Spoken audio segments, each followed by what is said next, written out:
Monsieur le Président de la République, la presse nationale et internationale brûle d'envie de vous rencontrer depuis plusieurs semaines. Et pour faire suite à cette demande, vous avez bien voulu vous prêter aux questions des journalistes qui ont préféré commencer par l'actualité du 7 décembre et aborder ensuite celle du 14 novembre. Merci. À nouveau, bonjour et merci pour votre présence. Je suis heureux de vous retrouver, surtout après la frayeur que nous avons tous eue il y a quelques jours. Vous savez, Dieu aime le Bénin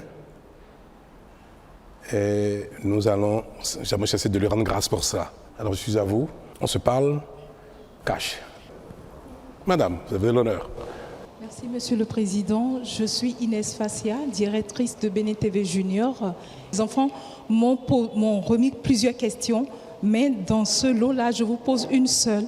Ils veulent savoir comment vous vous sentez après le 7 décembre. C'est des enfants qui veulent savoir comment se porte le Père de la Nation. Aussi simple que ça. Merci. Je vais bien. Je vais très bien. Même si mon moral a pris un petit coup. Pas pour moi-même, mais pour le pays entier. Parce que cet incident, c'est comme ça que je le qualifie, parce que pour moi, ce n'est pas véritablement une tentative de coup d'État. Parce qu'il faut bien plus que ça pour soumettre un État entier. Je suis peiné, j'ai été très malheureux, je continue de l'être pour l'image que cela donne de notre pays. Et c'est cela qui, en fait, constitue ma véritable souffrance. Pour moi-même, je vais très bien physiquement, et ma mémoire a pris un petit coup quand même. Pour cela. Vous savez, nous aimons tous le Bénin, malgré nos divergences, nos heurts, nos disputes.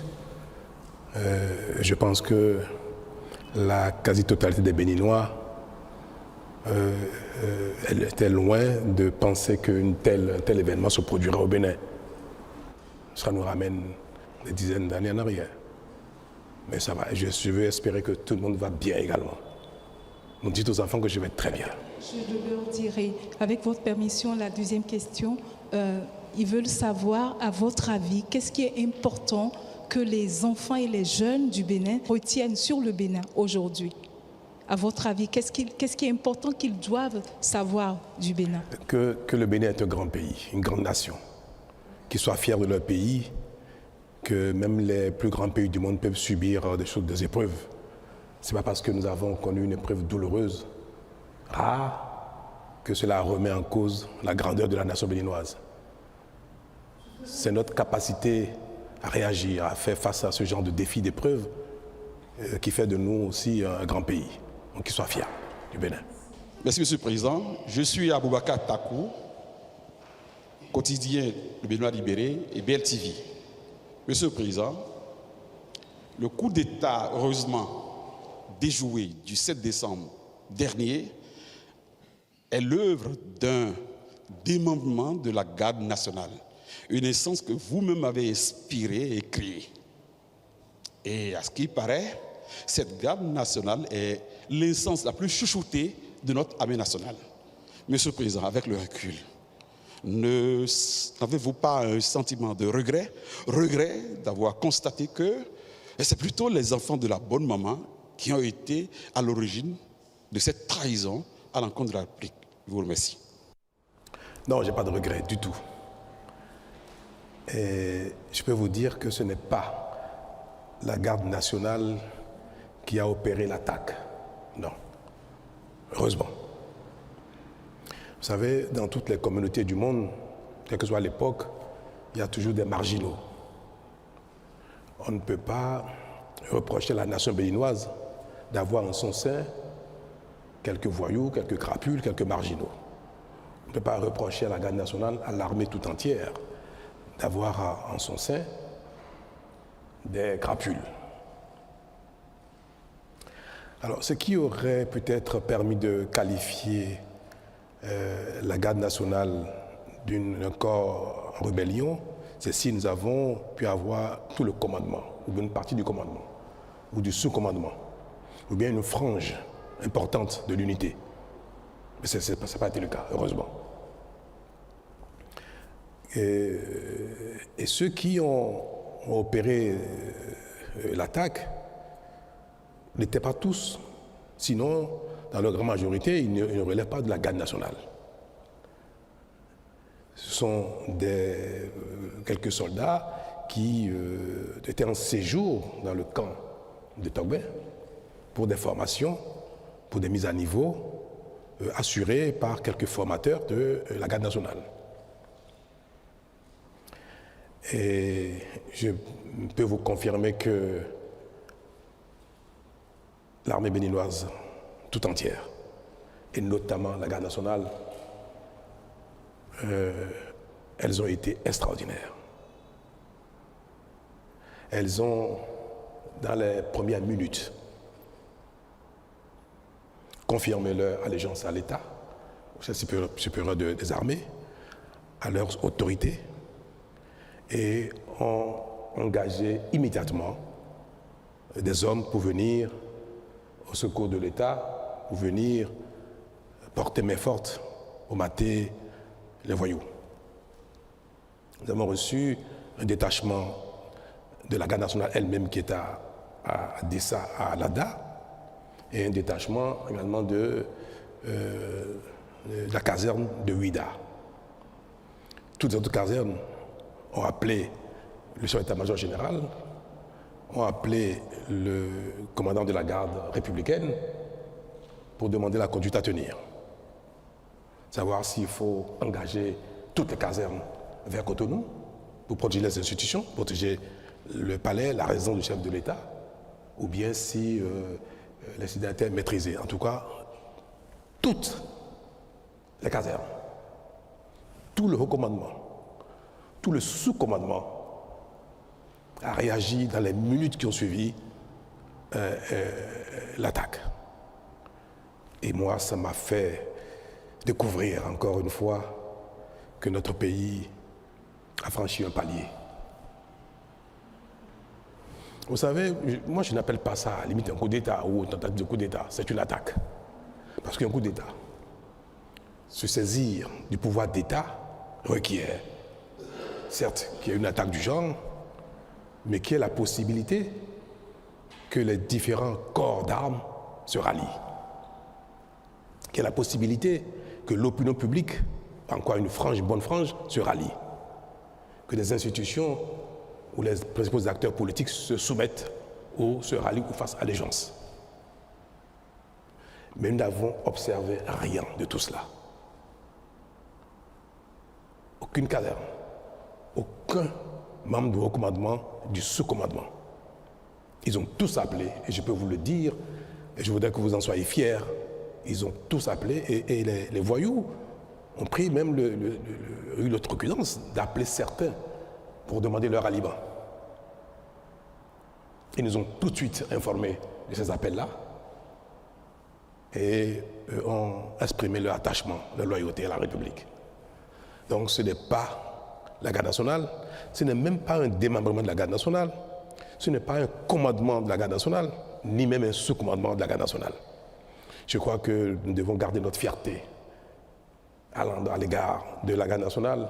Et le 1er août prochain, je serai parmi vous, dans le public ou une partie de la tribune, j'aurai le bonheur, le plaisir, l'honneur de me lever et de les applaudir. Parce qu'ils ont été extraordinaires. Une était ma volonté de limiter les dégâts. Quand ils ont fui de la télévision et se sont retranchés dans la caserne leur a été bombardée. Les renforts qui sont venus d'Alada, de la garde nationale, et de Ouida étaient en position de bombarder le camp de retraite, c'est-à-dire Togbe. Nous avons imaginé ce que ça aurait engendré comme dégâts humains, aussi bien dans la caserne que hors de la caserne. Parce qu'il y a eu beaucoup de jeunes soldats en formation qui n'étaient pas avec eux, mais qui ont embarqué.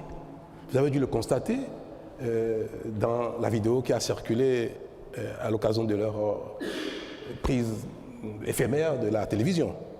Et il disait, je crois, il n'est pas avec nous, bien suis-le, suis-le. C'était même ridicule. Une bonne partie des enfants, des jeunes qu'ils ont embarqués ne savent même pas pourquoi. Vous savez, dans l'armée, quand un chef vous dit « venez, il y a une opération », vous suivez, par discipline. Donc ils ont embarqué les enfants, les garçons, qui sont venus découvrir sur le site de quoi il s'agissait. Et beaucoup, d'ailleurs, leur ont échappé pour ne pas être mêlés à cette forfaiture. Alors, mes très chers, notez que l'armée béninoise et la garde nationale ont joué leur rôle et je continue de le garder, je continue d'être fier à leur égard. Monsieur le Président de la République, je suis Paul Danogbe du média en ligne Africarou. Aujourd'hui, dites-nous quelles sont les mesures qui ont été prises pour que les Béninois n'assistent plus à ces événements, à ces tristes événements. J'ai presque envie de dire que vous êtes le plus chanceux dans la sous-région. Quel est le secret du président Patrice Talon? Ben non, je n'ai pas de secret. C'est la nation entière qui, comme je viens de le dire, n'est plus à ce stade du tout. Le Bénin, j'aime bien le dire, c'est peut-être un peu prétentieux, mais le Bénin est déjà notre pays dans notre sous-région.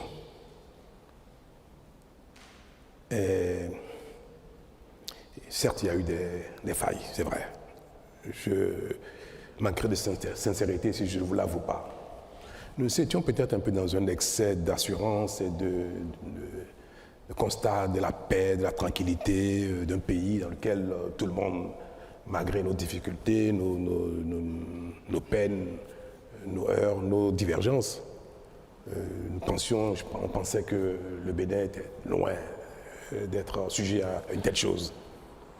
Vous savez, si on prend les grands pays dans lesquels ce genre de choses ne sont plus envisageables, les pays d'Europe, développés, les États-Unis, Canada et consorts, ce n'est pas une telle idée qui manquerait à certains de leurs ressortissants. Il y a bien des gens qui se saisissent d'armes de guerre pour aller braquer une banque, pour aller braquer une bijouterie. Mais il ne reviendrait à personne dans un pays d'aller braquer l'Élysée ou bien la Maison-Blanche. Je suis certain qu'il y a plein de gens qui, se levant le matin, ont peut-être envie de devenir président des États-Unis ou président de la France par la force. Ça, on ne peut pas dire qu'aucun Français, aucun Américain, aucun Canadien, aucun Allemand n'est capable d'avoir une telle idée folle. Tous les hommes ne sont pas identiques, quel que soit le temps, quelle que soit l'époque, quel que soit le lieu. C'est pas pour dire toujours quelques marginaux. Autant, on peut prendre des armes pour aller braquer dans ces grands pays une banque, une bijouterie. Autant, même si l'envie existe, personne ne ferait d'y braquer, comme je viens de dire, l'Élysée ou bien la Maison-Blanche. Pourquoi? Parce que si quelqu'un le fait, il est certain, 100% certain, que cela ne va pas prospérer. Qu'aucun corps d'armes ne suivrait. Aucun commandement ne suivrait. Le peuple ne suivrait pas. Aucune institution ne suivrait. Donc il ne pourra jamais jouir du pouvoir. Jamais. Ça peut durer 1 heure, 2 minutes, 1 semaine, même 1 mois, si c'est ceci d'armes très lourdes pour empêcher les autres corps de venir le saisir. Mais jamais celui qui penserait quelque chose du genre, qu'il ferait, ne jouirait du pouvoir. Dans certains pays qui ne sont pas à ce stade, si vous le faites, vous avez peut-être une chance sur 10, sur 20, sur 1000 d'en jouir. Il peut y avoir une partie de l'armée qui peut se rallier. Une partie de l'opinion peut se rallier. Des acteurs politiques peuvent se rallier. Alors quand la communauté, une nation est encore à cette étape-là, ce genre d'événement peut arriver. Mais une communauté, une nation dans laquelle tout ce que je viens de citer, les institutions, l'armée, consorts, jamais ne se rallie à une telle aventure, dans cette communauté, il n'y aura jamais de coup d'État militaire ou par la force.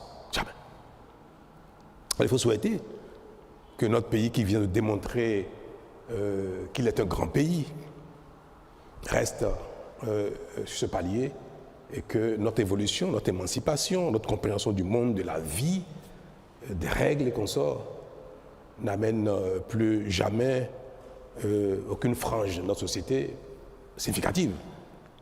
Que ce soit le peuple, que ce soit les institutions, que ce soit les armées, que personne ne puisse jamais adhérer, ou faire allégeance ou approuver une telle chose. Et c'est pour ça que ceux qui ont eu le courage ou l'outrecuidance, je ne sais pas comment je vais l'appeler, de se réjouir de ça, comme je viens de dire, les marginaux ne manquent pas, nulle part au monde. Il y en a aussi au Bénin. Il y en a même parmi la classe politique. Parmi vous, il y en a. Ceux qui se sont réjouis de cela, ils sont condamnables. On ne peut pas applaudir publiquement un crime. On ne peut pas se réjouir publiquement d'un crime. Mais je pense que plus le temps passera, et plus ce genre de marginaux seront en nombre infime, pour que la nation dans sa globalité soit effectivement une très grande nation. C'est pour dire que c'est au Bénin qu'il faut, je vais dire ça, qu'il faut apporter le salut de ce qui s'est passé, c'est-à-dire que la tentative n'est pas prospérée. Moi, je n'ai pas de secret particulier. Je suis chef d'équipe pour un temps, ça va s'achever bientôt. Et nos actions ne portent que parce que les Béninois adhèrent à ce que nous faisons, malgré les divergences qu'on peut observer ici et là. Nous ne pourrons pas dire qu'aucun Béninois n'aura jamais, plus jamais une telle idée, mais il ne faudrait pas que l'idée puisse prospérer à ce point. Même si très vite, nous avons eu le dessus. Ils ont été chassés de la maison, vaillamment. Même moi-même, j'ai pas eu peur d'être avec la garde républicaine, parce que je savais très bien que jamais cela ne prospérerait, que nous ferons face. Ils sont allés à la radio, on les a poursuivis, ils ont été délogés très vite de la radio, mais il y a eu un temps qui s'est écoulé entre le moment où ils ont été délogés et le moment où le ministre de l'Intérieur est venu s'exprimer. C'était un week-end, il fallait qu'ils viennent de Calavi. Et c'était la personne la plus indiquée. Mais ceux qui sont à la CRTB ont bien vu qu'il n'y avait même pas eu de résistance. On les a poursuivis, ils sont partis très vite. Bon, c'était des voyous. C'était des voyous, des petits terroristes qui ont été manipulés, encouragés par quelques acteurs marginaux politiques du Bénin et puis quelques également personnes étrangères que je me garderai d'évoquer ici parce que la justice s'est déjà saisie de cette affaire-là. Donc c'est des petits voyous, des barlotins, je ne sais même pas comment il faut les qualifier, insensés, qui ont été encouragés, manipulés par des nostalgiques et par des jaloux. Je n'en dirai pas plus. Je suis Emmanuelle Sodji, correspondante de France 24 au Bénin. Ma question est la suivante. Quelle est votre véritable lecture politique de cette tentative de coup de force? Et puis, deuxième partie, est-ce que vous craignez que cette nouvelle tentative se produise, sachant que les principaux responsables sont encore en fuite? Merci. Ma lecture politique de ce qui s'est passé, je n'en ai aucune. Je fais une lecture sociologique de ce qui s'est passé et non politique. Pour moi, cela n'a pas été engendré par une crise politique. Cela ne pouvait pas déboucher sur une remise en cause de notre orientation politique. Non. Donc je ne tire aucune conséquence politique de cela. Le Bénin lui-même est garant de notre sécurité, de ce que personne ne peut plus s'emparer du pouvoir par la force. Ce sont ces choses-là qui sont essentiellement les garants de notre stabilité. Donc, si il n'y a pas d'assurance que la prise de pouvoir d'État par la force de cette manière ne peut prospérer, je pense que c'est ce qui ne se reproduiront plus jamais. Nous venons de donner un exemple aux marginaux. Donc, pour moi, madame, cela ne se reproduira plus jamais, juste parce que les uns et les autres ont pu constater que le Bénin n'est plus à ce stade. Toutefois, comme je viens de vous le dire tout à l'heure, les mesures appropriées pour ne pas perturber la quiétude des Béninois seront prises pour que des intentions du genre ne puissent jamais s'exprimer, que ça reste dans la tête des marginaux et qu'ils ne passent jamais à l'acte, ou même s'ils le tentent, à la seconde d'après, que ça ne puisse prospérer. Gérard Goyon, je suis du journal L'événement précis. Le Parlement de la CEDEAO a pris une résolution condamnant l'attaque et faisant des recommandations tendant à engager un dialogue. Comment vous avez accueilli cela, Monsieur le Président? Très bien, la CEDEAO est dans son rôle, c'est appréciable qu'un genre d'attaque soit condamné. Et il est également du rôle de la CEDEAO d'appeler à la concorde, à la discussion, à la paix dans tous les pays où quelque chose paraît remettre en cause l'ordre constitutionnel, donc politique. Paraît. Donc il est évident que la communauté internationale invite le Bénin, invite le président de la République, les acteurs politiques, à ne jamais emprunter cette voie pour régler un problème qui pourrait être politique, qui pourrait l'être. Donc c'est évident que la CEDEAO nous demande, au besoin, d'engager des dialogues pour que ce ne soit jamais par les armes que nous réglons nos différends. Ceux qui ont peut-être encouragé ces enfants, garçons, à faire une telle chose et qui ont peut-être des raisons politiques sont également concernés par ce genre de message. Vous avez beau avoir des divergences avec le pouvoir en place, l'État ou l'autorité en charge à l'instant, vous ne pouvez pas faire, encourager, inciter les gens à aller s'attaquer à l'État. Donc c'est un message d'ordre général que je prends avec honneur et humilité. Merci. Bonjour, Monsieur le Président. Je suis Joël Tchogwe de Peace FM. Alors, ma question, c'est de savoir, est-ce que vous pensez que les dysfonctionnements ou les défis de gouvernance peuvent faire le lit à des intentions malveillantes, de tentatives de putsch? Et ensuite, quelle est la mission de l'armée étrangère qui a été sollicitée pour venir en renfort à l'armée béninoise? Merci. Aucune œuvre humaine n'est parfaite. Hein? Donc, ce que vous qualifiez peut-être de dysfonctionnement de l'action publique, c'est vous qui le dites. Moi, je ne sais pas si le mot est approprié. Il n'y a rien, aucune action, nulle part au monde, soit capable de faire l'unanimité. Aucune action humaine. Même le Créateur ne fait pas l'unanimité. À plus de raison, les hommes et l'action humaine. Donc, ce qui a pu, dans le courant de l'action publique, pendant le mandat ou les mandats qui se sont écoulés, à ne pas plaire à certains, aux uns aux autres, ont pu porter même parfois préjudice, à tort ou à raison, à certains,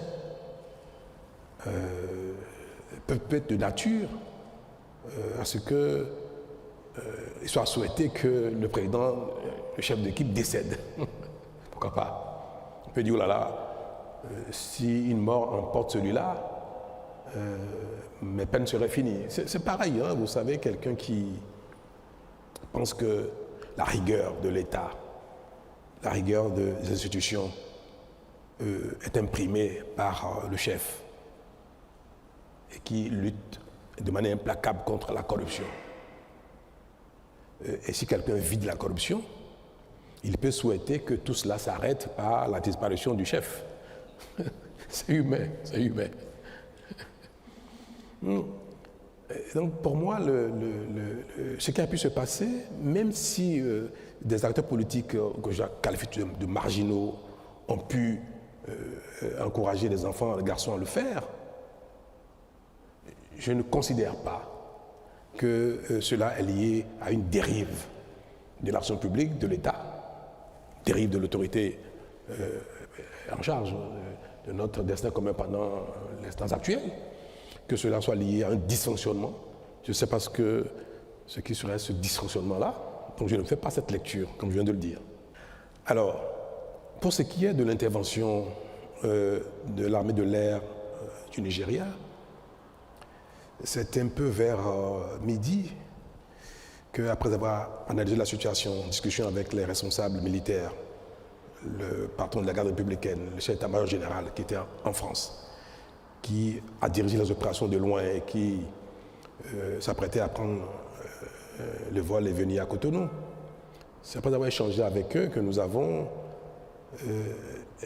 décidé de faire appel à une frappe, à un pays susceptible de nous aider à faire une frappe chirurgicale. Parce qu'ils se sont retranchés à Togbin avec des armes lourdes, avec des blindés.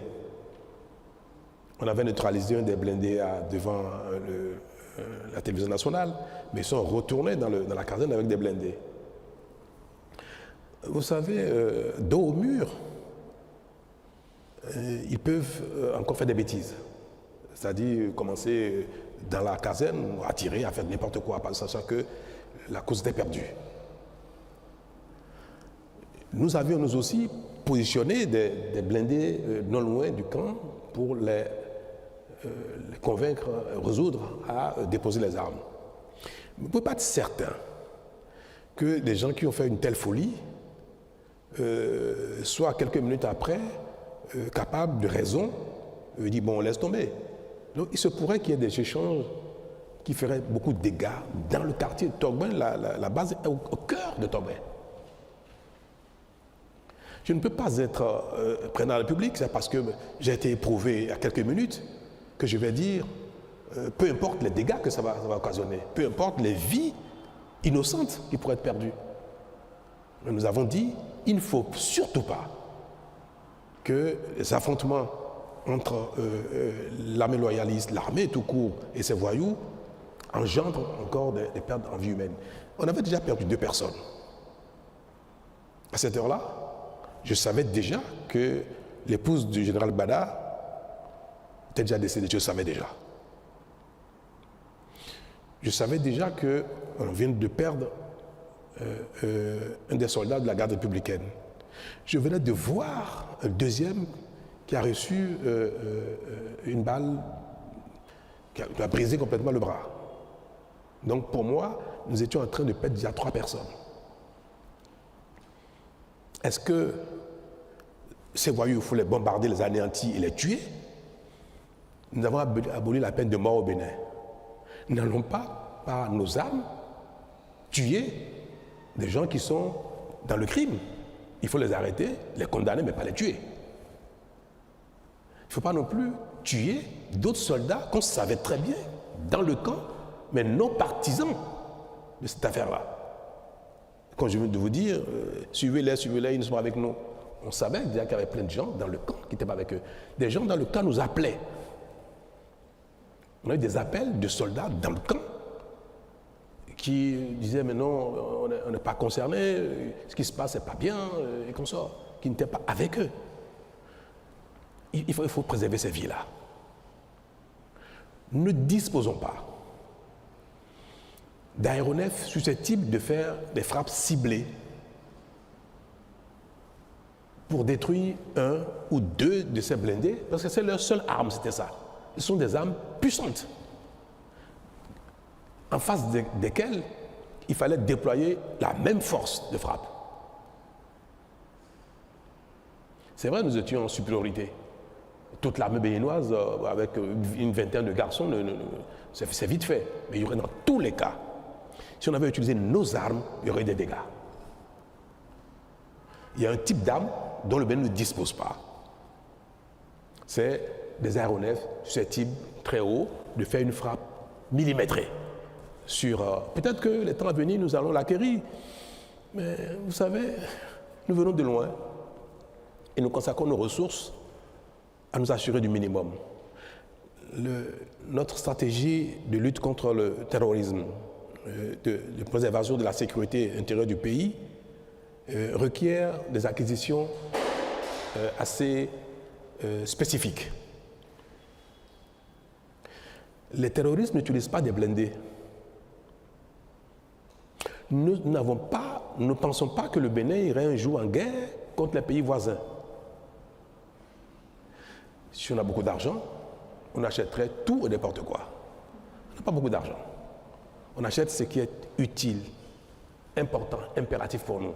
Donc avoir des avions qui coûtent très cher, à l'achat, à l'entretien, à l'utilisation, pour tirer sur des blindés, autant le Nigeria peut disposer de cela, autant ce ne serait pas raisonnable que le Bénin investisse des centaines de milliards pour acheter de telles armes, même si l'utilisation peut s'avérer nécessaire à certains moments de la vie, comme vous venez de l'observer.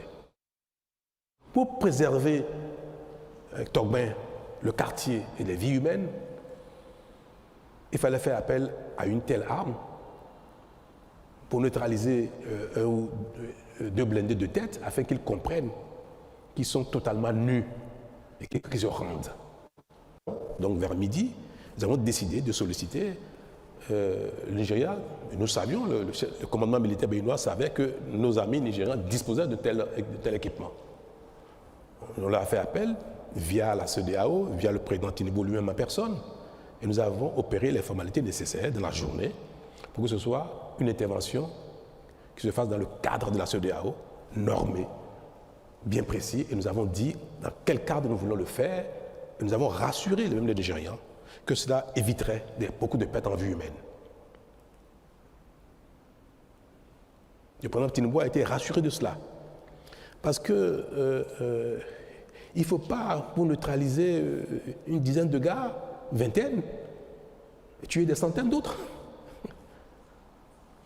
Donc c'est exclusivement à cet effet que nous avons sollicité les appareils qui sont venus opérer. Ils ont fait 2 frappes. Ça suffit pour que ce qu'on espérait s'est bien passé. C'est la débandade. Donc nous avons eu raison d'avoir fait ce choix-là. Le président du Nigeria a souhaité envoyer une troupe terrestre. Vous savez, quand vous êtes éprouvé, il est de bon ton de ne pas refuser l'aide, même si vous n'en avez pas besoin. Les règles de courtoisie requièrent cela. Vous êtes éprouvé, on vous dit, on va vous aider. On envoie des hommes. Même si vous n'avez pas besoin de ça, vous dites merci. Donc on a reçu les troupes terrestres qui sont arrivées vers minuit, 1h du matin, alors qu'on n'a pas besoin de ça. J'étais déjà passé à la télé moi-même, dire que les Béninois pouvaient vaquer à leur occupation le soir même. Pourtant, l'armée nigériane est venue par voie de terre à minuit. Nous avons installé, ça montre que la coopération fonctionne bien une fois de plus. Tout cela montre bien que on peut toujours compter sur la coopération internationale si il y a besoin. Bonjour Monsieur le Président, Ozia Sounouveau de Bénin TV. Merci de nous avoir assuré sur le maintien et la préservation du pacte républicain qu'on salue aujourd'hui. Cependant, le pays a reçu un coup pour son image. Tigri et son escouade rapprochée sont toujours en fuite. Permettez d'insister sur la question d'Emmanuel Sodji. Est-ce que vous redoutez une nouvelle tentative et est-ce qu'on peut savoir où il se terre si vous ne pouvez pas pour le moment nous parler des complicités du voisinage? Où est-ce qu'il se terre? Moi, je ne crains pas une récidive de la chose. Et même si ça devait se faire, soyez tranquille, peut-être personne ne le saura parce que ça n'ira pas à ce point-là. C'est vrai, ils sont en fuite et c'est vrai que nous voulions qu'ils déposent des armes, qu'ils se rendent. Et pour ne rien vous cacher, à un moment donné, nous avons eu Tigri au téléphone. Le patron de la garde républicaine lui a parlé au téléphone. Il lui a dit, garçon, c'est une folie ce que tu fais. Rends-toi, dépose des armes. Il a dit, ah non, il ne faut pas sous-estimer ma capacité de nuisance, c'est pas ce qu'il a dit. Non, mais nous voyons que vous voulez nous bombarder. J'espère à un moment donné, ils étaient déjà dans la demande d'un apaisement eux-mêmes. Alors, quand le concerné montre déjà ses faiblesses, il dit, mais ne nous bombardez pas, Vous comprenez donc que nous ne pouvons pas aller plus loin. Et quand effectivement nous avons réduit, ils ont commencé par fuir, deux choses l'une. Certains sont enfuis avec leurs armes, qu'ils ont jetées après dans les caniveaux, dans les rues de Togben, puisque nous avons reçu des armes, les populations nous ont amené des armes après. Quand ils fuient comme ça avec des armes, vous les poursuivez, c'est des champs de tir, le risque encore de mort devient réel à l'instant où vous poursuivez quelqu'un qui est armé dans un quartier densément peuplé. Nous aurions pu, si on avait donné le feu vert aux hommes de la poursuite de tirer sur eux, quand ils ont commencé à faire le mur, quand certains sont mis en civil, certains sont mis en civil et sont sortis du camp sur des motos. Moi, j'ai donné les consignes de ne pas abattre qui que ce soit en fuite. Parce qu'il y a déjà eu un premier lot qui s'est enfui. Quand ils sont arrivés dans le camp, Tigri lui-même est parti du camp en civil et en voiture. Il a abandonné les garçons, il a quitté il est sorti du camp. Quand la frappe a eu lieu, il n'y était plus. Donc, ceux qui se sont enfuis, tant mieux. Nous les recherchons, nous avons retrouvé certains parmi eux, mais certains ne sont pas été retrouvés et je crois, ont eu la facilité de quitter le territoire.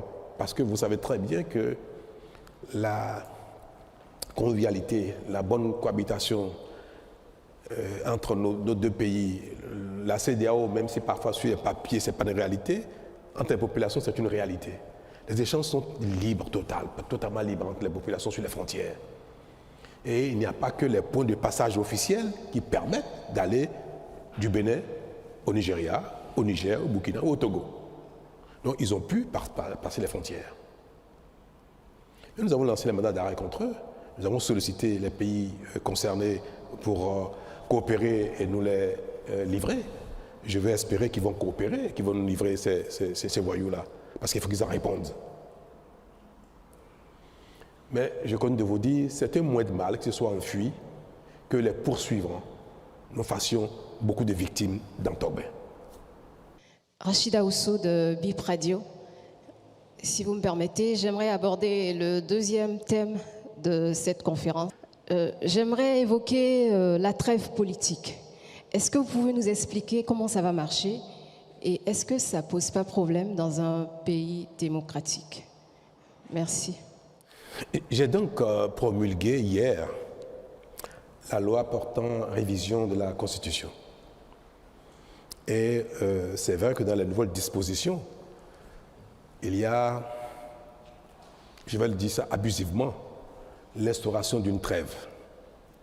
Mais en fait, ce n'est pas nouveau, madame. Dans le dispositif politique électoral du Bénin, ça tout le monde le sait, la campagne électorale en vue du changement des équipes politiques, que ce soit exécutif parlementaire ou aux exécutifs locaux, la campagne électorale, dans les tests qui organisent les élections aujourd'hui, la campagne ne peut s'ouvrir que, je crois, c'est 2 semaines avant le scrutin. C'est ça, les textes existants. Donc, théoriquement, dans les règles, dans les tests qui organisent la compétition politique, on n'est en campagne électorale que 2 semaines avant les élections, avant les scrutins. Et si vous lisez les nouvelles dispositions de la Constitution, c'est tout ce qui a été dit. On dit que la critique par les acteurs politiques est permise, elle est autorisée, elle est même normale, elle est souhaitée.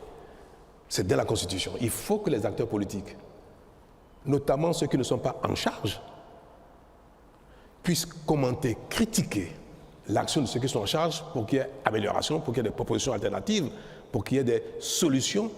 Parce qu'on ne peut pas dire que ceux qui sont en charge d'une fonction politique ont la science infuse et qu'à eux seuls, ils détiennent la vérité.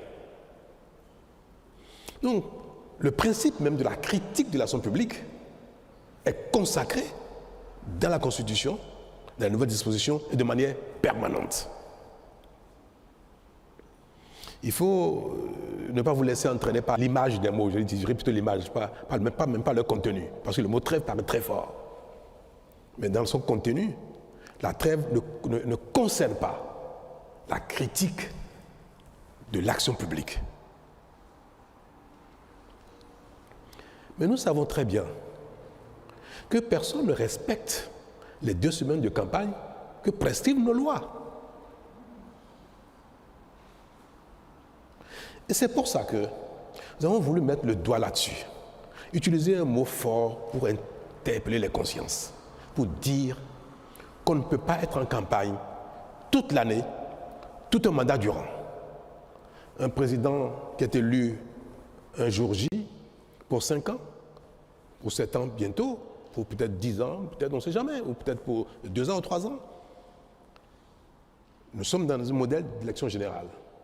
Quand un système un régime est mis en place qui concerne l'ensemble des diverses fonctions politiques, parlementaires, exécutives ou locales, il ne faut pas qu'aussitôt après les élections, la campagne redémarre pour les élections qui auront lieu 5 ans après.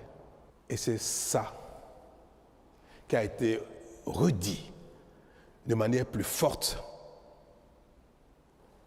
dans la disposition qui prescrit qu'on ne peut pas faire campagne tout le temps.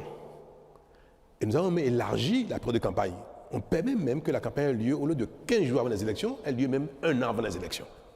On allait plus loin que ce qui existait. Au Bénin, désormais, si un scrutin d'élection a lieu 1er janvier 2027, à partir du 1er janvier 2026, on peut commencer la campagne. Mais pas avant. Et c'est cette période où on ne permet pas aux acteurs politiques d'être en campagne que nous appelons trêve. Il n'y avait pas un mot pour le désigner précédemment. Nous avons utilisé le mot pour que ce mot soit utilisé avec sa force, pour que les uns et les autres sachent et s'engagent à ne pas être en campagne tout le temps. C'est tout. C'est ce que veut dire la trêve. Nous en faisons un foin terrible parce que nous sommes habitués à ce que même quand les textes existent, qu'on ne les respecte pas. Il a suffi qu'on mette le doigt dessus, qu'on dit « oh là là, on va nous interdire de parler ». Mais la disposition constitutionnelle consacre que la critique soit permanente. Barnabas Orokouma, journaliste et promoteur du groupe de presse d'Abaro. Nous sommes à Parakou. Merci beaucoup, Monsieur le Président. Au lendemain du vote de la loi portant révision de la Constitution, le gouvernement a fait une tournée dans le pays pour expliquer aux populations le contenu de cette nouvelle loi. Qu'est-ce qui ressort de cette tournée? Est-ce que ce sont les rapports qui vous ont été faits qui ont permis à ce que plus tard vous promulguez finalement cette loi? Je vous remercie. Moi, j'ai été consulté par les partis politiques. Cette loi qui a été votée n'a pas été votée dans mon dos. Je vais vous le dire. J'ai été consulté et le ministre de la Justice a participé au débat. Et nous avons fait des amendements. Donc, ce qui a été voté était parfaitement en phase avec notre vision. Et je change beaucoup avec les partis politiques qui appuient l'action gouvernementale. Je n'exerce pas la fonction tout seul. Je suis en concertation permanente avec les partis politiques qui nous accompagnent. Et d'ailleurs, des lois à caractère politique ne peuvent pas être votées sans qu'il n'y ait quand même une certaine discussion, convergence de point de vue entre les acteurs politiques qui soutiennent l'action du président et lui-même. Donc, je ne vais pas me dérober sur la question, j'ai été bien informé et j'ai participé à sa rédaction. J'ai même fait des suggestions d'amendements. Vous savez, les dispositions de révision de la Constitution sont quelque chose de sensible. Vous me direz pourquoi on n'a pas fait ça avant. Et moi, je vais vous dire une chose. Et ça me caractérise, même si tout le monde le sait déjà. C'est quoi le rôle d'un leader? C'est quoi le rôle d'un leader? Un leader politique, un leader religieux, un leader social, un leader d'une cause donnée. C'est quoi son rôle? C'est de réfléchir à ce qu'il faut et de le partager, certes, avec sa cible, ses concitoyens, quand il s'agit de leaders politiques, mais aussi c'est surtout d'oser proposer des solutions aux problèmes qui se posent à la communauté. Donc un leader, ce qu'on attend d'un leader, ce n'est pas simplement tout le temps d'aller recueillir ce que veut la communauté pour mettre en œuvre, point barre. Mais sinon, quel est notre rôle? Quelle est la compétence? Quelle est l'énergie? Quel est le savoir-faire? Quelle expérience que nous mettons au service de nos concitoyens si nous ne pouvons rien leur proposer? J'estime qu'il est de notre devoir de faire l'analyse de nos conditions de vie, de l'environnement international, national, et de proposer les solutions les plus indiquées pour que le pays avance. Si je dois attendre que les solutions viennent de mes concitoyens qui, dans leur quotidien, s'occupent de ceux qui les concernent directement et que ce pourquoi ils m'ont élu, ce pourquoi ils ont élu les députés, il faut qu'on se dérobe pour aller leur demander, mais sur telle situation, qu'est-ce qu'il faut faire? Mais c'est une faillite. Non, il ne faut pas se dérober. Nous pouvons voter une loi et rendre compte. Je crois que c'est ce qui a été fait. Le temps que nous avons mis à promulguer n'est pas lié à la reddition de comptes. Non. Il fallait que la Cour constitutionnelle se prononce sur la conformité de la loi par rapport à la Constitution. Mais j'ai voulu, par respect au peuple, j'ai voulu quand même que tout de suite, dès que la loi a été votée, j'ai voulu que le peuple soit informé de cela, nonobstant la procédure de validation par la Cour constitutionnelle en ce qui concerne la constitutionnalité de la loi. Bonjour Monsieur le Président. Oui. Le Sénat. Quels sont ses pouvoirs réels? Beaucoup pensent que c'est une institution que vous avez créée qui se place au-dessus des institutions qui existent et que c'est également pour placer le futur président de la République sous tutelle. Et est-ce que vous êtes le futur président du Sénat? Le Sénat, tel qu'il a été défini, paraît une invention béninoise, n'est-ce pas? J'ai entendu dire qu'il n'y a aucun élu au Sénat, que le Sénat n'a aucune légitimité. Pourtant, le Sénat a un rôle important. Je veux vous dire que c'est vrai, chacun imagine, invente ce qui lui convient, ce qui est conforme à ses besoins, à son histoire, à sa réalité. Mais il est rare que les idées même les plus belles, les plus innovantes ou novatrices relèvent d'une exclusivité. Dites-vous une chose, quand vous pensez à quelque chose de très bien, quelqu'un a déjà pensé à ça. C'est rare qu'on soit vraiment les seuls à avoir une idée novatrice. Le fait que ce soit un parlement de gens désignés, de compétences, d'expérience, de sagesse, existe ailleurs dans le monde. Vous le savez, non? Le Bénin n'est pas le seul pays dans lequel le Sénat est composé à 100% de personnes désignées, aucun élu. Le Canada. Le Sénat du Canada, il n'y a aucun élu dedans. Ils sont tous désignés. Ce n'est pas le Canada qui nous a inspirés. Hein. C'est vrai que la connaissance du monde peut parfois nous amener à faire nos analyses de manière circonstanciée. Le rôle qu'on a voulu donner au Sénat requiert que ce soit un Sénat de personnalité. Pour jouer ce rôle tampon, pour jouer ce rôle d'apaisement, pour jouer ce rôle de régulateur de la vie politique. Au Bénin, il n'y a aucune institution qui régule, qui apaise, qui tempère les ardeurs politiques. Ça n'existe pas.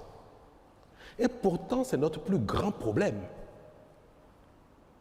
Ce sont les heurts politiques qui créent des histoires. Ce sont les différences politiques qui même empêchent l'action politique efficace.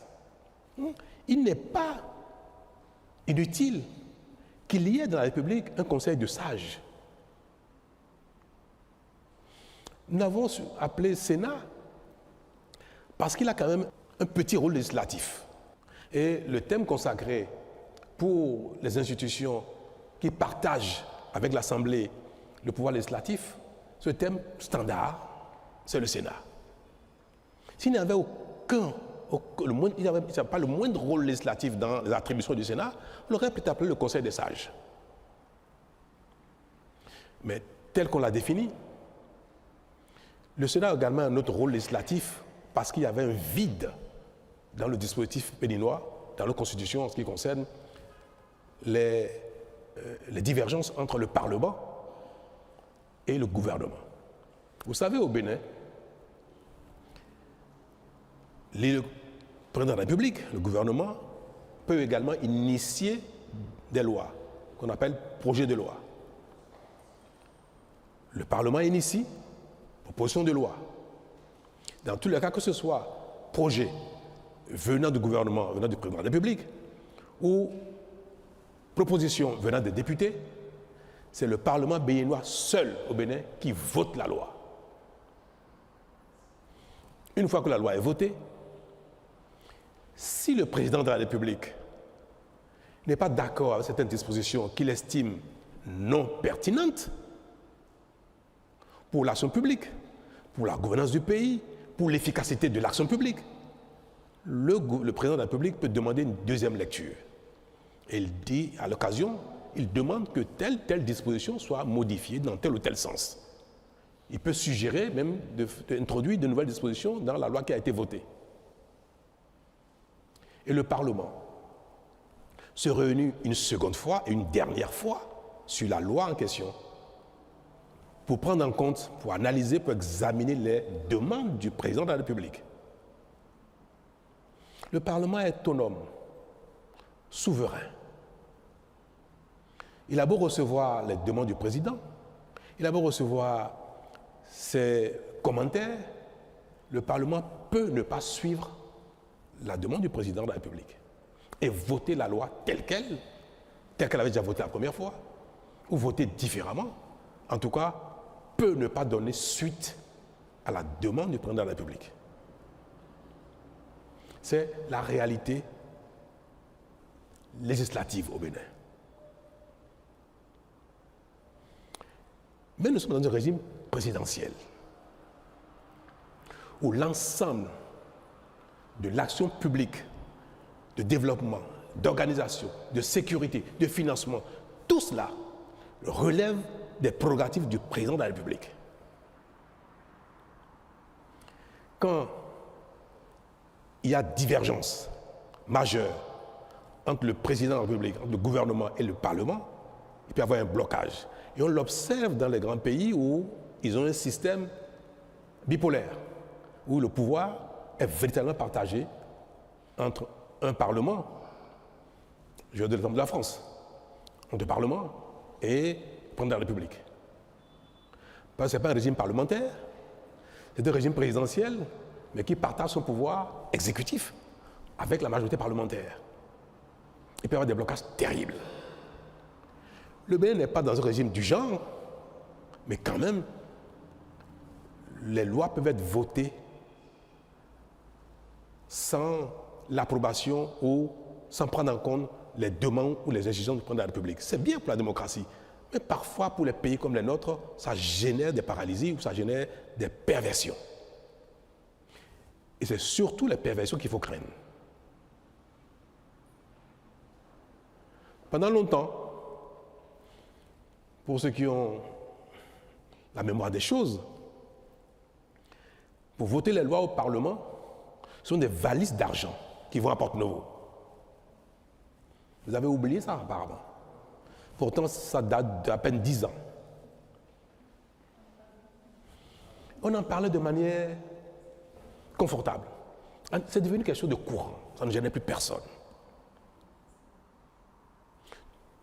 les lois, toutes les lois pratiquement, en tout cas les lois majeures, notamment si c'est une proposition de loi venant du gouvernement, il faut payer avant que le Parlement ne vote. C'est une proposition de loi dans laquelle le président ou le gouvernement a un intérêt particulier sur une disposition particulière. Elle a beau être pertinente, s'il ne paye pas, ce ne sera pas voté. Les valises d'argent circulaient entre Cotonou et Porto-Novo. Tout le monde le savait, ça. Et ça nous convenait bien. Nous étions tombés dans une perversion qui est devenue quelque chose de sport national, comme la plupart de nos travers. Hein. Mais j'ai été très vite confronté aussi à cette demande-là. J'ai dit, avec moi, pas question. C'est fini ça. Moi, je suis venu pour réformer. Et c'était l'une des raisons pour lesquelles j'avais dit, je ferai un seul mandat de réforme et ça me suffira parce que je considérais qu'il fallait combattre nos tares, nos perversions, nos vulnérabilités et que cela allait améliorer la population publique. La bonne gouvernance, allait instaurer la bonne gouvernance. J'ai combattu, j'ai refusé. Mais ce n'est pas n'importe qui résiste à ça. Mais j'ai entrepris, moi, honorablement, de parler avec la classe politique entière, tous les partis existants, y compris les FCBE d'alors, en proposant un pacte, en proposant qu'on travaille ensemble. Une partie a accepté, d'autres ont reçu le dictat de leur chef. Non. Mais j'ai réussi à recomposer une majorité au Parlement pour accompagner l'action publique, mon action. Je ne peux pas, parce que moi je suis chanceux, parce que je suis parfois un peu kamikaze, je ne peux pas voir des imperfections, des choses graves qui génèrent des travers et en partant dit bon, tant pis, moi je m'en suis sorti, le reste on verra bien. C'est mon pays. C'est le pays de mes enfants, mes petits-enfants, de vos enfants, de nous tous, de mes concitoyens, les gens de mon village, les gens du village voisin, les gens du village lointain. Bref, c'est le pays de mes concitoyens. Et si Dieu me donne une longue vie, je serai béni encore peut-être pendant quelques années et je vais subir la gouvernance de mon pays. Donc, je ne peux pas voir quelque chose mérite d'être corrigé, quelque chose est une faiblesse, une tare, une perversion, et laisser ça ainsi. C'est pour ça qu'on a suggéré qu'il y ait un organe qui soit capable d'arbitrer entre le président de la République et le Parlement en cas de blocage, au cas où une loi serait votée par le Parlement. Le président de la République demande une deuxième lecture. Le Parlement ne tient pas compte de la demande du président. Donc, il y a deux positions. Et cela peut être une loi importante.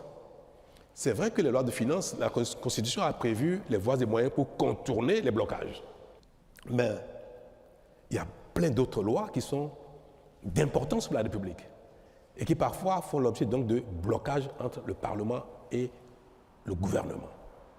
Nous avons dit qu'il peut y avoir un conseil de sages, de sachants, les gens qui ont été au Parlement, qui ont été dans la fonction, qui ont été à la Cour constitutionnelle, sont des personnalités diverses qui peuvent examiner la demande du président, la loi votée par le Parlement, et dire le Parlement a raison, le président de la République a tort, ou bien le président de la République a raison, c'est le Parlement qui a tort.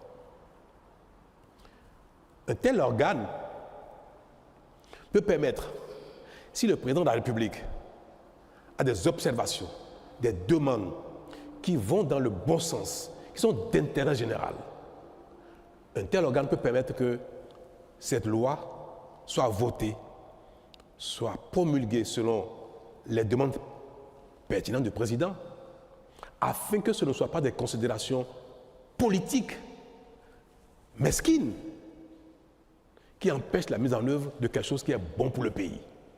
Nous considérons que, ne regardez pas le Sénat l'entame, imaginez le Sénat dans 10, 15, 20 ans. Un organe du genre qui rassemble autant de personnalités qui ont été dans ces genres de fonctions, forcément à quelque chose de plus que le gouvernement lui-même, que quelque chose de plus que le Parlement lui-même en matière d'appréciation de l'intérêt général. Un tel Sénat peut être un bon arbitre, parce que c'est pour aussi que le président de la République veuille faire quelque chose qui ne soit pas de l'intérêt général ou bien qui soit purement relatif à un calcul politicien ou politique. Voilà l'une des raisons pour lesquelles nous avons dit que le Sénat peut avoir un petit rôle législatif. Le Sénat ne peut pas reformuler la loi. Il peut simplement dire telle position paraît plus conforme aux intérêts de la nation que telle position donc donne raison à l'une position. Et quand le Sénat arbitre, la disposition ou la loi ou les dispositions de la loi qui ont reçu l'arbitrage du Sénat s'imposent.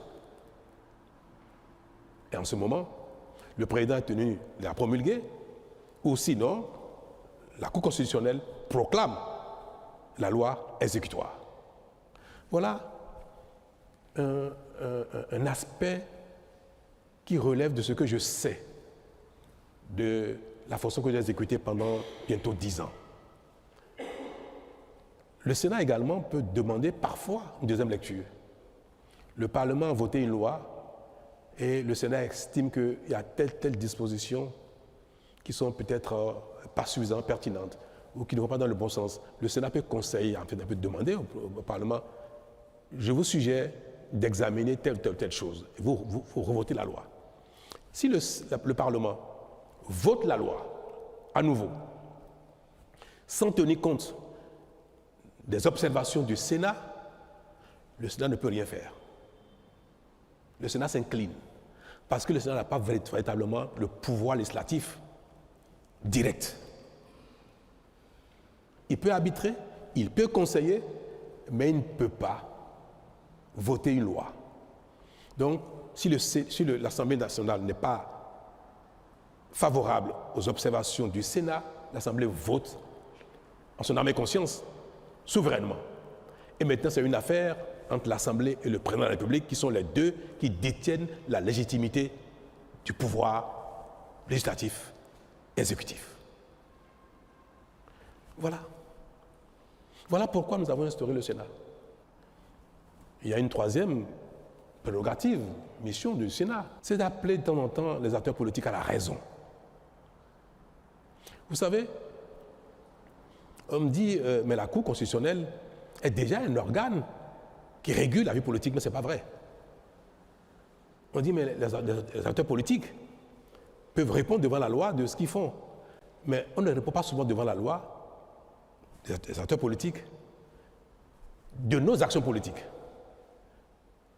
Il y a plein de choses que le politique peut faire, peut dire, qui ne soient pas condamnables au pénal, mais qui peut porter préjudice grave à la nation entière. Tout à l'heure, je vais vous donner 2 exemples. Donc, la Cour constitutionnelle ne statue que sur la conformité des textes, des lois, des règlements par rapport à la Constitution. La Cour constitutionnelle ne statue pas sur le caractère politique, le caractère pertinent des actes, des lois et autres. Jamais. Or, l'action politique qui induit l'action publique conditionne notre vie. Vous me direz, comme le peuple a voté pour le Parlement, voté pour le président de la République, peu importe ce qu'il faut. Mais est-ce que c'est mauvais d'instruire un organe pour des fois dire aux gens, appeler les gens à la retenue, rappeler les gens à l'ordre, conseiller les gens? Un exemple. On interdit les filets qu'on appelle, pour la pêche, la pêche, il y a un filet, un équipement de pêche qu'on appelle Medokpo Konu. C'est-à-dire, vous faites la pêche avec ça, vous ramassez tout. Les menus frétins, y compris même les alevins, tout, vous ramassez tout. Et quand on utilise ces genres d'équipements, on appauvrit le plan d'eau, le cours d'eau. Et la pêche finit par, la recherche halieutique finit par mourir complètement. Donc, l'État régule et empêche les équipements qui ne sont pas conformes à l'intérêt général. Un homme politique, conseiller communal, député, ministre, non, parce qu'en général, les règles en un moment sont fixées par le gouvernement et un ministre fait ça, il va être démis tout de suite. Mais vous prenez un acteur politique, chef de parti politique, conseiller communal ou député, qui dit à ses parents, dans sa localité, n'écoutez pas, ne faites pas attention à cette règle, à cet arrêté du ministre des Histoires, continuez de pêcher avec votre filet, mais ne pas qu'on nous. C'est un acteur politique, hein, ce n'est pas un citoyen ordinaire. Donc c'est une personnalité du pays. C'est une personnalité qui est écoutée, qui aspire à gouverner, ou soit qui a déjà gouverné, donc qui exerce une certaine influence sur la population. Et il appelle les populations à ne pas tenir compte de ça. Un maire prend un arrêté pour interdire le prélèvement du sable, de gravillon dans une carrière, en disant que cette carrière a atteint un niveau où continuer déstabilise l'environnement. Et il dit interdiction de prélever, de continuer à exploiter cette carrière. Un homme politique arrive et dit, il dit n'importe quoi lui, continuez. Alors, qu'est-ce qui va se passer? Si la personne continue, elle va répondre devant la loi après. C'est elle qui va payer, qui va être sanctionnée par la loi. Si le pêcheur continue d'utiliser son équipement de pêche et qu'il est confondu de cela, c'est lui qui va être pénalisé. Et parfois, il va y avoir une rébellion sur l'eau. La police fluviale va sur l'eau pour contrôler les filets et les populations pour se soulever contre la police fluviale. Coups, blessures, désordre et même parfois perte en vie humaine. Le véritable auteur, c'est qui? C'est l'homme politique. Mais aller devant la justice, en pénal, correctionnel, c'est un délit. Il appelle des gens à ne pas respecter la loi. Vous êtes magistrat. On vous présente un acteur politique qui a appelé les populations à ne pas respecter la loi, contester la loi. Et il va dire, non, moi j'ai seulement critiqué la loi. Mais il conteste la loi, il soulève les gens contre la loi. Vous ne pourrez pas le condamner pénalement. Vous avez du mal. En plus, un acteur politique. Voilà les limites. Je ne suis pas juriste, hein, autrement je ne suis pas magistrat et consort, mais je vis au quotidien ce genre de choses, je suis face à ce genre de situation. Où un homme politique va dire ça, et il va être devant la loi, mais ce n'est pas lui qui a fait la bêtise. Ce n'est pas lui qui a péché avec un filet. Lui, il a simplement dit aux populations, mais j'estime que le test de loi, le règlement ou l'arrêté qu'on sort était excessif ou bien n'est pas pertinent et qu'on sort, je n'ai dit que ça. Mais ça, ce n'est pas condamnable. C'est ni un délit, ni un crime. Il faut que les juges aillent très loin pour aller trouver la culpabilité pénale d'un tel comportement politique. Et ça fait des dégâts énormes dans nos communautés. Il y a des choses qu'un citoyen lambda peut dire. Tant qu'il n'a pas un frein, il n'a pas commis un délit, il peut continuer de le dire. Parce qu'on n'arrête pas les gens, on ne poursuit pas les gens juste parce qu'ils disent cette loi-là, moi je ne vais pas la respecter. Un citoyen le dit ça, on ne le fera rien du tout. Il conteste la loi alors qu'il n'a pas le droit. On n'a pas le droit de contester les tests, les règlements, les lois de la République. On peut les critiquer, on ne peut pas les contester. Pour les contester, il faut aller devant les juridictions qui ont la compétence de recevoir les contestations et de statuer pour dire « Ah, le citoyen a raison, telle loi, tel règlement, tel décret n'est pas conforme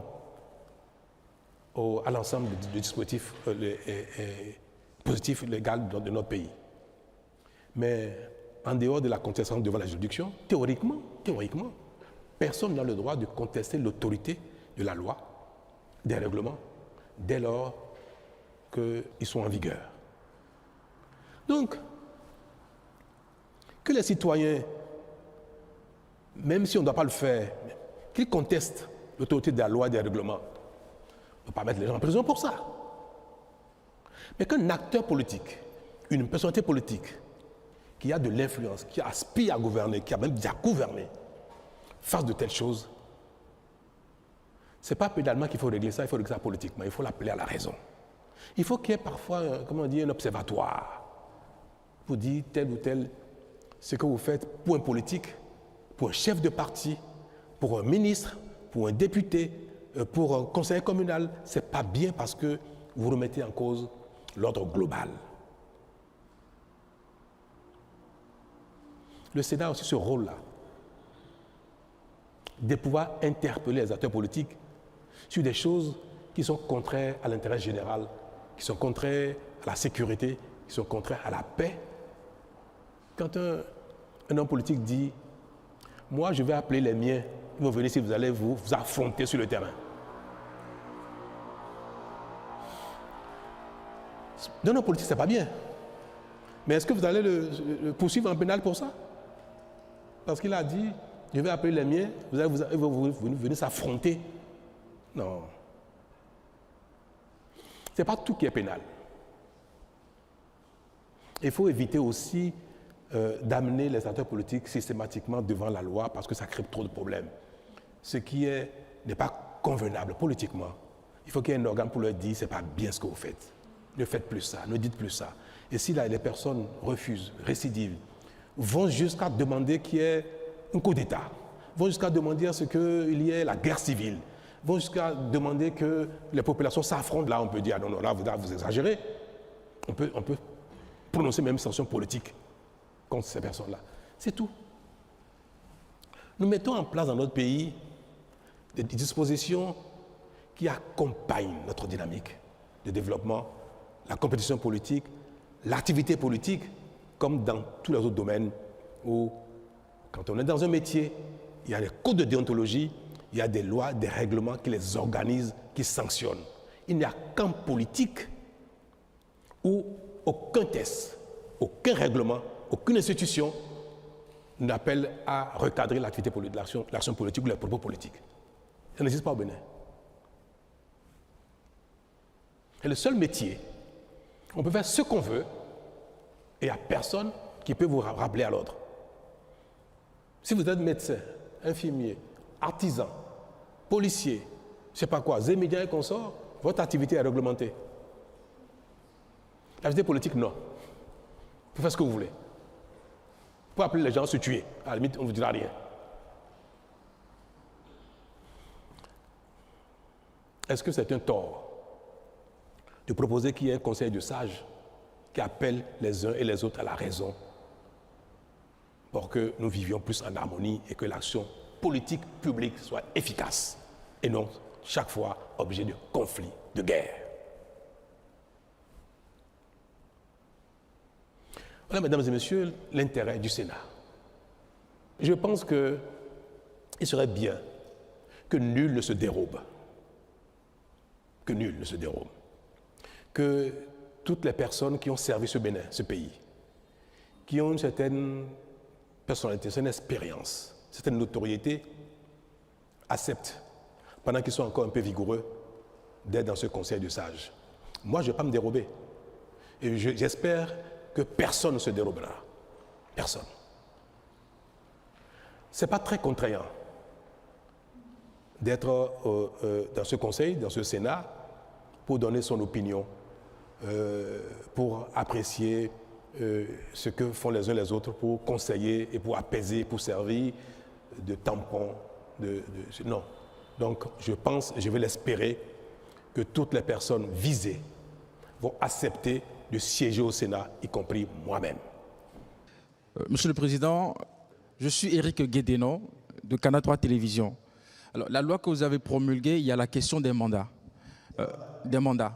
Oui, c'est vrai qu'on ne doute plus de votre volonté de faire jouer le Bénin dans la cour des grandes nations. Cependant, aucun grand pays démocratique majeur n'a instauré 7 ans. Pourquoi le Bénin a fait l'option de 7 ans? Le Bénin aspire à être dans la catégorie des grands pays. Les grands pays font 5 ans et le Bénin fait 7 ans. C'est comme si nous on recule, on se met dans la catégorie des pays qui... Non, je vais vous dire pourquoi. J'ai eu en 2016 à proposer à mes concitoyens qu'on instaure un mandat un peu plus long que 5 ans, mais un mandat unique. Parce que j'ai dit que 5 ans, c'était trop court pour agir efficacement et pour avoir un résultat. C'est trop court. Mais j'ai dit que la quête d'un second mandat pervertit l'action courante. Parce qu'on a les yeux rivés sur le second mandat et on est un peu même populiste. C'est pour ça que j'ai proposé les deux choses. Rallonger le mandat pour avoir un temps plus long pour l'efficacité de l'action publique, mais un seul mandat pour ne pas être conditionné par le besoin de renouvellement. 10 ans après, ayant été dans la charge, je peux vous dire que je suis plus que jamais convaincu que 5 ans, c'est trop court. Surtout, si ce n'est pas un mandat unique. C'est un paradoxe, hein, ça paraît. Surtout si ce n'est pas un mandat unique, 5 ans est trop court. Parce que celui qui est élu pour un premier mandat, s'il est un homme politique, il voudrait forcément un second mandat. La vocation politique ne s'exprime pas seulement pour exercer la charge de la fonction une seule fois. Et vous le savez tout très bien, la plupart des acteurs politiques qui postulent pour être président de la République, ils voudraient bien faire le nombre de mandats qu'il faut, 2, 3 ou 4 si possible. Donc le fait de vouloir un second mandat requiert que le premier ait un bilan. Si vous faites un premier mandat qui n'a pas de bilan, vous ne pouvez pas solliciter de vos concitoyens de vous reconduire dans la charge. Mais comment on fait pour avoir un bilan visible au bout de 5 ans? On ne fait que des choses visibles en apparence, mais qui manquent souvent de profondeur, de qualité. Une telle situation pousse les gouvernants, le président de la République, les régimes, dans la précipitation.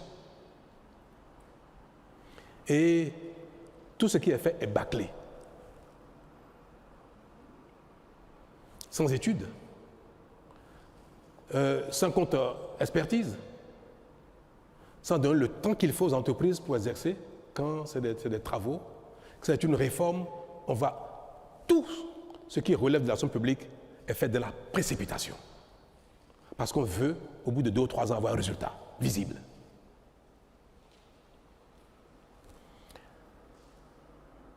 Les pays qui font 4 ans, les grands pays, 4 ans, 5 ans, c'est des pays dans lesquels tout est déjà fait. On va prendre l'exemple des États-Unis qui font 4 ans. L'exemple de la France qui est passé de 7 ans en 5 ans. Mais quand vous écoutez les attentes des populations aux États-Unis, en Allemagne, en Italie, en France, c'est quoi l'attente des populations? Quelle est leur demande face aux acteurs politiques? Quand vous écoutez l'offre politique des acteurs politiques italiens, espagnols, français, canadiens, américains, quand vous écoutez leur offre politique, de quoi ils parlent? Vous n'entendrez jamais les populations françaises, américaines ou italiennes demander de l'eau à leurs acteurs politiques. Il nous faut de l'eau, il nous faut de l'eau. Jamais. Qui a déjà entendu ça une fois dans les réclamations des populations en France ou aux États-Unis? Jamais. Vous n'entendez jamais demander de l'électricité. Ils ne demandent jamais la route. Ils ne demandent jamais les hôpitaux. Ils ne demandent jamais les écoles.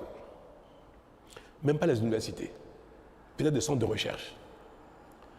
Pourquoi? Parce que l'eau, ils l'ont déjà depuis longtemps. La route, ils l'ont depuis longtemps. L'électricité, les gens naissent avec ça, ils ne s'imaginent pas que ce soit un bien particulier. C'est une banalité.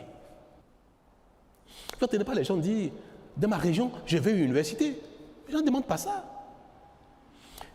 Les populations vont dire, nous voulons lutter contre l'immigration. Pour qui on va voter pour qu'il combatte l'immigration? Pour qui on va voter pour qu'il assure notre sécurité dans les quartiers, dans les villes? Sécurité.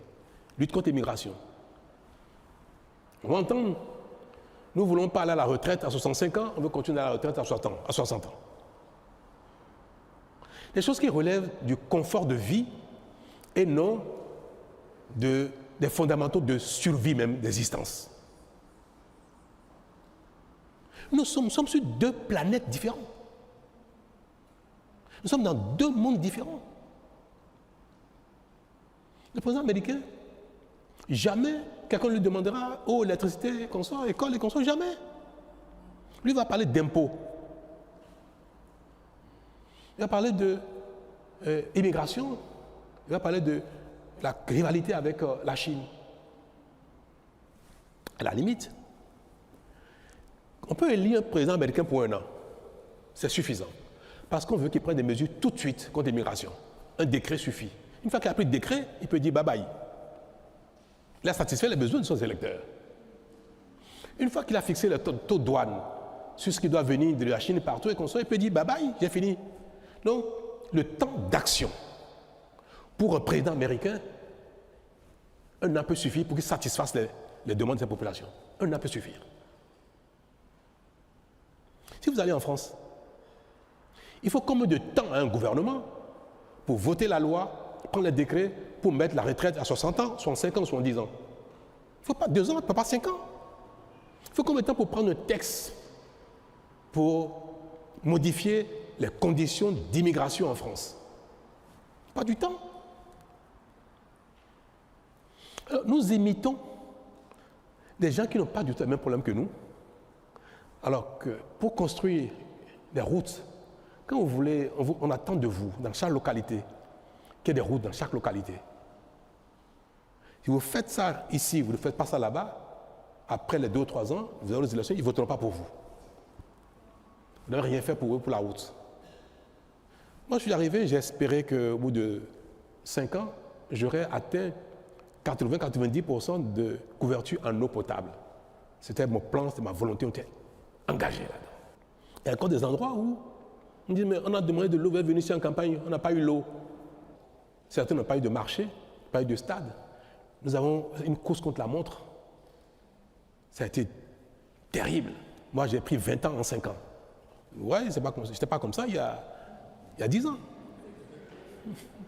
Et quand je regarde ma courbe de vieillesse, je vois que je suis sorti de la courbe. J'ai vieilli plus vite que je devais l'être. Mais c'est pour dire que le temps de l'action efficace est beaucoup plus long que le temps de la reddition de comptes, le temps politique. Mais quand les gens vous demandent des centres de santé, les gens vous demandent des écoles, les gens demandent de l'eau, c'est d'une telle urgence. Mais malheureusement, si au bout de 1 ou 2 ans, vous n'avez pas fait ça, les populations ne comprennent pas que le temps imparti n'est pas suffisant, qu'il faut beaucoup plus que ça. Vous vous rappelez, j'ai invité les femmes ici, dans Topa, ici à la présidence. Je les ai invitées, j'ai dit, dans Topa ne peut pas rester là indéfiniment. Insalubrité, incendie, c'est un peu conforme au commerce. Dans 20, 30, 40 ans, le Bénin sera 50 millions d'habitants, on ne peut pas garder ton Topa là. Vous allez accepter de partir de là. Ça fait 8 ans. Dantopa n'a pas encore déménagé. Pourtant, nous sommes acharnés au travail. Ceux qui connaissent la zone peuvent aller voir. Mais il a fallu des études. En telle matière, il ne faut pas des études n'importe comment. Des expertises, contre-expertises, les financements, les contrats d'entreprise. Nous sommes en fin de mandat. Ça a été l'une des priorités de mon action en termes d'infrastructures marchandes. 9 ans après, Dantopa n'a pas déménagé encore, même si les travaux sont finis. Nous avons décidé que le bitume, le goudron aille partout au Bénin. Je n'ai jamais réussi à le faire en 5 ans. Jamais. Mes chers amis, si nous passons notre temps à imiter, à copier les autres, nous n'allons jamais réussi à faire ce qu'ils ont fait dans le passé, quand les conditions étaient différentes, quand ils avaient le temps plus long, les plans d'action plus longs.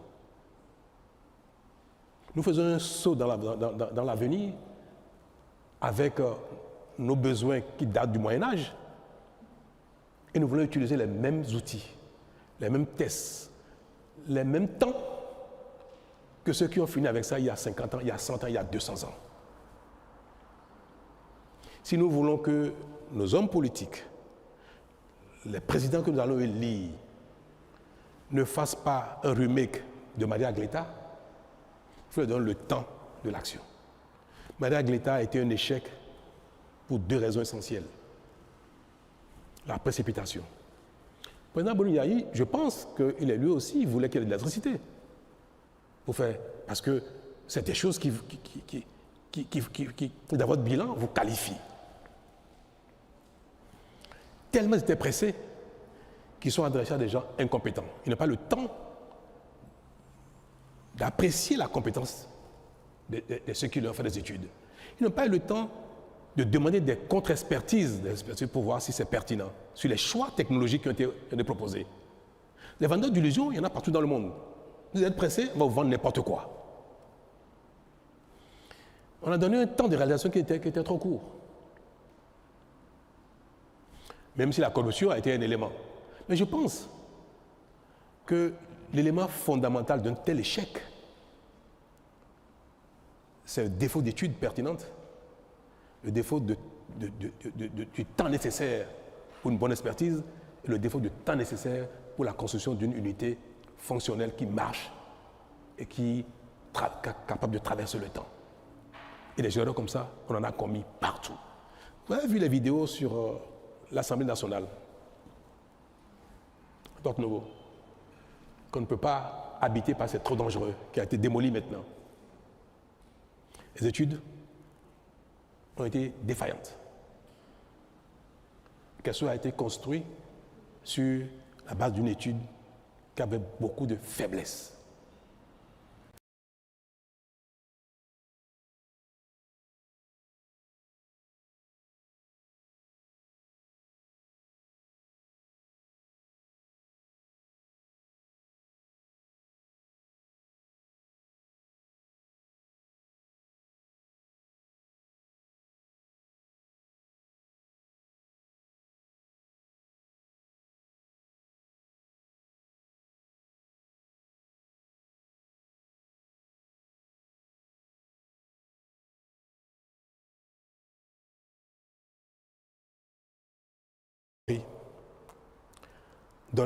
Donner 7 ans à un régime est un temps moyen suffisant pour avoir des résultats. Quand on regarde le minimum de temps requis pour la plupart de ce qui relève de nos besoins, des besoins de nos populations. On me dira, mais quand le président il est mauvais, 7 ans c'est pas trop long. Là également on a tort. Quand le temps est court, il ne permet ni au mauvais de faire quelque chose, ni au bon de faire quelque chose. Que vous soyez bon ou mauvais, quand le temps est court, vous ne faites rien. Quand le temps est long, est suffisant, celui qui est bon fera quelque chose. Celui qui n'est pas bon, il ne fera rien. Mais ça ne change rien pour celui qui est mauvais. Donc le président qui n'est pas bon, le gouvernement qui n'est pas bon, que le temps soit suffisant, ou trop court, ou trop long, il ne fera rien. Mais il ne faut pas qu'à cause de lui, on vote une disposition qui empêche ceux qui sont bons de faire des bonnes choses. Non, on regarde le mal pour empêcher le bien de se faire. En fait, voilà comment j'ai dit ça, la disposition philosophique qui nous guide ici, dans les pays où nous sommes confrontés au manque de confiance, au manque d'efficacité. Comme peu de gens sont bons, alors on met en place des dispositions qui empêchent tout le monde d'être bon. C'est le paradoxe du humain. Non, donc, c'est pas parce que de temps en temps, la communauté aura des présidents qui ne sont pas bons, qui ne sont pas efficaces, qui ne sont pas pertinents, qui n'ont pas de bonne vision. C'est pas pour ça qu'il faut considérer que jamais il n'y aura de bons présidents et en conséquence, on met des tests en place qui ne donneront jamais la possibilité à quelqu'un de bien inspiré de faire des choses pour satisfaire nos besoins. Voilà pourquoi j'ai estimé que partant de la fonction, j'estime que ce que je peux faire de bien pour mon pays, c'est de relever tout ce que j'ai pu constater pendant mes 2 mandats, tout ce que j'ai pu analyser. Mais quand même, j'ai parfois l'esprit assez critique. Je parviens à observer. Donc, Mais tout ce qu'il faut comme solution pour transformer l'essai, pour que le Bénin aille plus loin, plus vite, plus efficacement, plus durablement pour les temps à venir, je me suis permis de dire, voilà, de ce que j'ai pu observer, ce qui nous permettra de transformer l'essai. Ne pas avoir été dans cette fonction pendant 10 ans et partir sans laisser quelques indications pour ceux qui vont nous succéder. Ce n'était pas à mon profit. Ce sera au profit de personne, ce sera au profit du Bénin. Merci, Monsieur le Président. Agapit Maforikan de la télévision privée commerciale Télé Bénin. Monsieur le Président, je voudrais juste rebondir sur les 7 ans toujours, mais concernant les maires et les députés. Cette fois-ci, 7 ans renouvelables X fois. Pour le Président, c'est limité. Une fois, ça peut se comprendre. Pourquoi pour les élus locaux et pour les députés, ce n'est pas limité. Merci, Monsieur le Président. Le fait de limiter le nombre de mandats pour des élus qui ne sont pas dans l'exécutif, parce qu'on aura appliqué le même principe qu'on a adopté pour le président de la République, était une erreur pour ces 2 raisons suivantes. Nous sommes dans un régime présidentiel. L'action publique est exercée par le président de la République.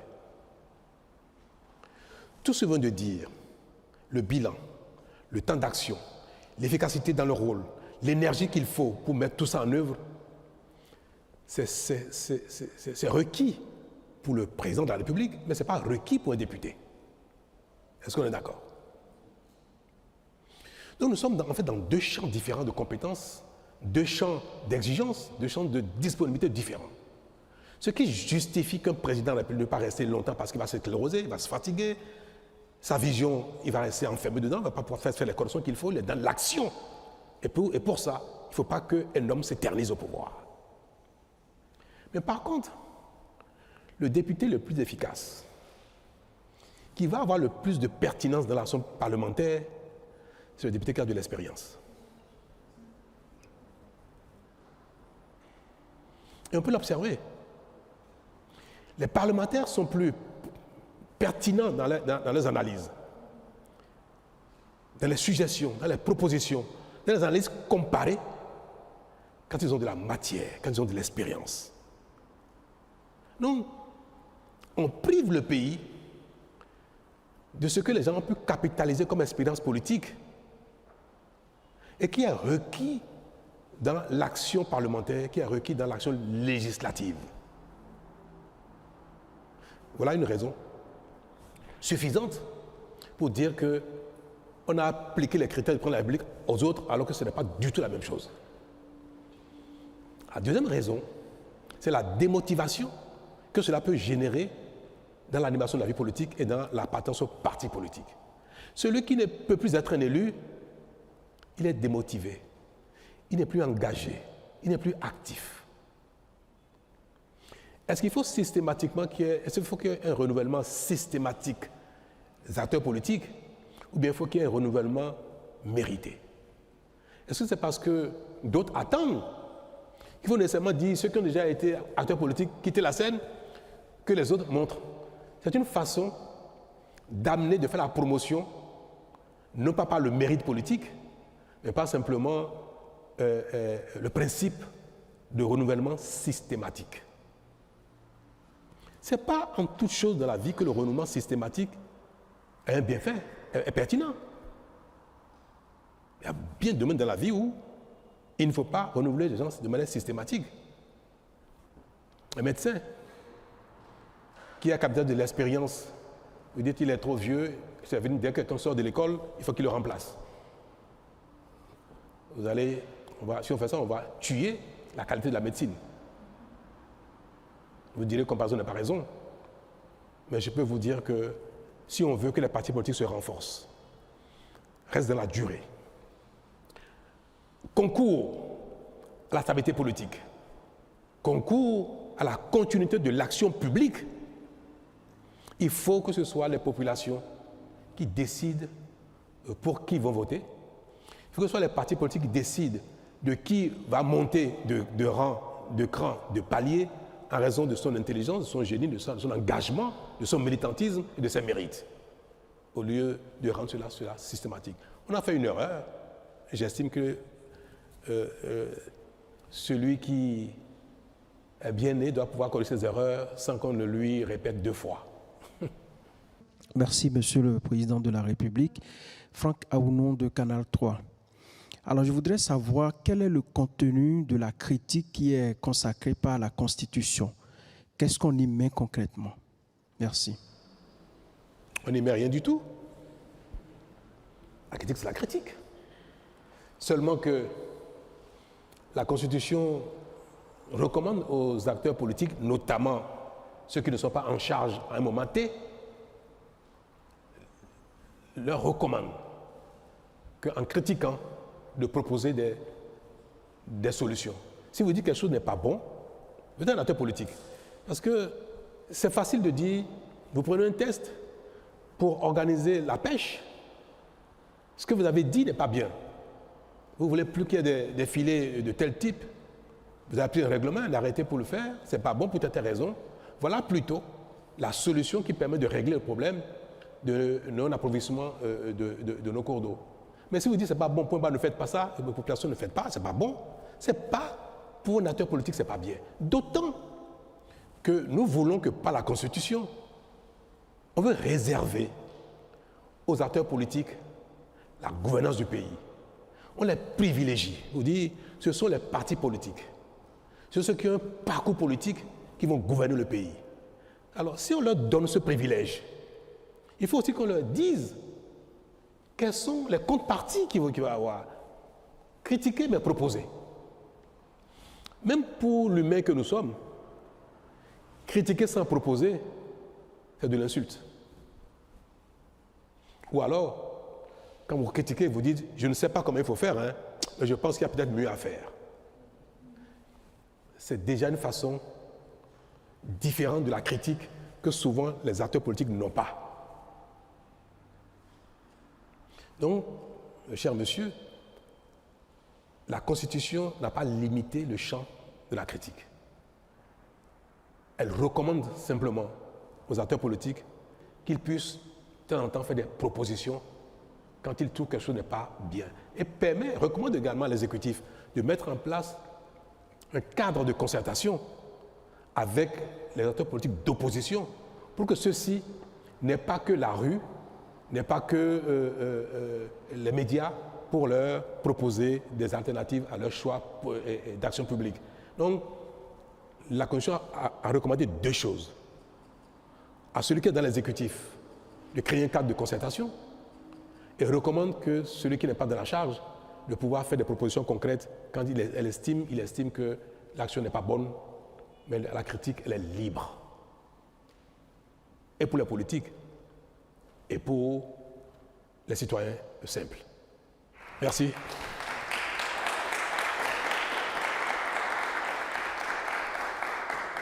Je voudrais, avant de vous adresser mes vœux de manière formelle, vous souhaiter une bonne année, vous des médias et de la presse.